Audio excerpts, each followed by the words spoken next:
Fellow Jamaicans at home and in the diaspora, greetings on this the 59th anniversary of Jamaica's independence under the theme, Come Make We Celebrate Online.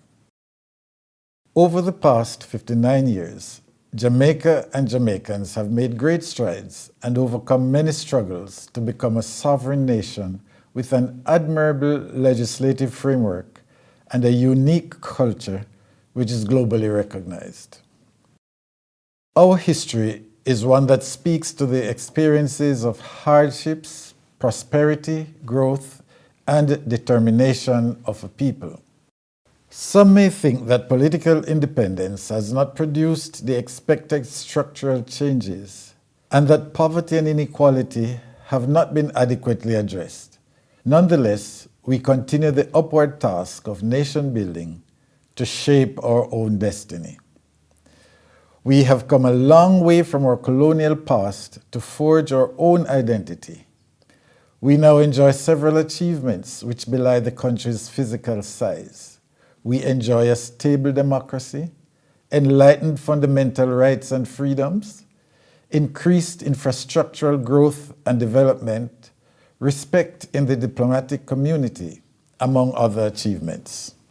We celebrate the creative expressions of our arts and culture, the exploits of our extraordinary athletes, sportsmen and women, and the contributions of those in the agricultural, manufacturing, and financial sectors.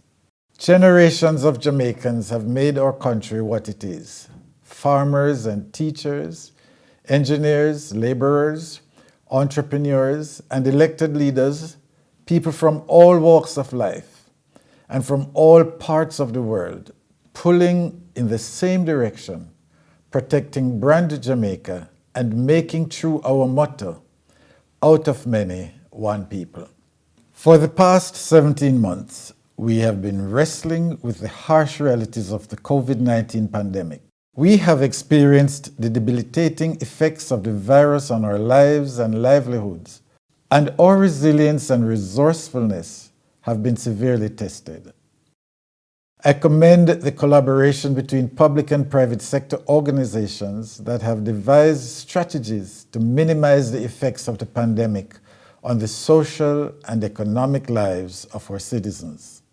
I thank the men and women serving in the essential services and on the front line, especially our nurses, doctors, teachers, members of the security forces, and those in the diaspora who continue to make sacrifices to play their part in this health crisis.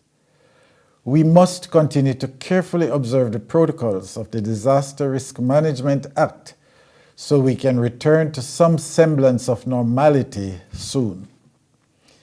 As we recover and move forward, let us draw on the spirit that made possible many of the achievements of our forebears and resolve to carry on the improbable experiment that began more than 50 years ago, not simply declaring our principles, but living them, not simply celebrating our nation, but always working to perfect it.